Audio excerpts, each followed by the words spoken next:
పశ్చిమాసియా యుద్ధం ఎఫెక్ట్ దేశంలోని లక్షలాది మందిపై పరోక్ష ప్రభావం పడుతోంది. స్టాక్ మార్కెట్లలో పెట్టుబడులు నష్టాల బాట పడుతుండటంతో పీఎఫ్ ఉద్యోగులకు నష్టం జరుగుతోంది. గత నెల రోజుల్లోనే పెద్ద ఎత్తున భవిష్యత్తు నిధి ఫండ్స్ భారీగా తగ్గినట్లు ఉద్యోగులు టెన్షన్ పడుతున్నారు. ఇరాన్, ఇజ్రాయెల్, అమెరికా మధ్య వెస్ట్ ఏషియాలో వార్ సెగ రాష్ట్రంలోని లక్షలాది మంది సిపిఎస్ ఉద్యోగులపై పడుతోంది. అంతర్జాతీయ ఉద్రిక్తతలతో వరల్డ్ వైడ్ స్టాక్ మార్కెట్లు భారీగా పతనమవుతున్నాయి. సెన్సెక్స్ ఎఫెక్ట్ ఉద్యోగుల రిటైర్మెంట్ ఫండ్స్ పైన పడుతోంది. 15 రోజుల వ్యవధిలోనే రాష్ట్ర వ్యాప్తంగా సిపిఎస్ ఉద్యోగుల ఖాతాల్లోని నిధులు 1300 కోట్లు తగ్గినట్లు. ఒక్కో ఉద్యోగి ఖాతాలో 40,000 నుంచి 2 లక్షల మేరకు తగ్గుతూ ఉండటంతో ఉద్యోగుల్లో టెన్షన్ మొదలైంది. ఉమ్మడి రాష్ట్రంలో 2004 సెప్టెంబర్ 1వ తేదీ నుంచి టీచర్లు, ఎంప్లాయీస్ కు సిపిఎస్ విధానం అమలు చేస్తున్నారు.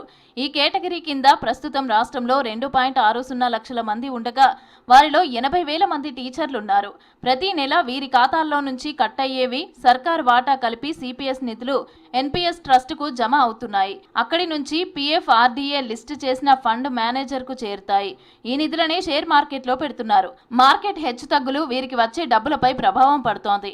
మార్కెట్లు లాభపడినప్పుడు ఫండ్స్ పెరుగుతున్నాయి. ప్రస్తుతం ఇరాన్ యుద్ధంతో ప్రపంచవ్యాప్తంగా మార్కెట్లు డీలా పడుతున్నాయి. దీంతో ఉద్యోగుల ప్రాన్ అకౌంట్లలో నిధులు తగ్గుతున్నాయి. స్టాక్ మార్కెట్ ఒడిదుడుకులతో ఉద్యోగ వర్గాలు ఆందోళన చెందుతున్నాయి. మరోవైపు సిపిఎస్ విధానాన్ని రద్దు చేసి ఓపీఎస్ ను అమలు చేయాలని దేశవ్యాప్తంగా ఉద్యోగులు డిమాండ్ చేస్తున్నారు. తెలంగాణలోనూ దీనిపై అనేక పోరాటాలు జరిగాయి.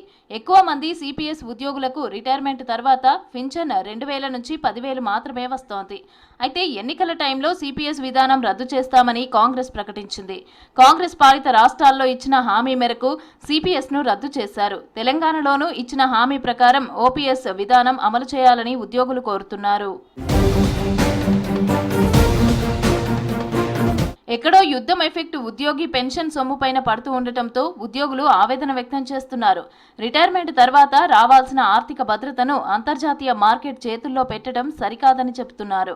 ఆదిలాబాద్ జిల్లాకి చెందిన టీచర్ ప్రాన్ అకౌంట్లో గత నెల మార్చి 14న 18,88,500 రూపాయలు ఉండగా మార్కెట్ల ఒడిదుడుకులతో మార్చి 31 నాటికి ఆ ఫండ్ వాల్యూ 18,17,933కి పడిపోయింది.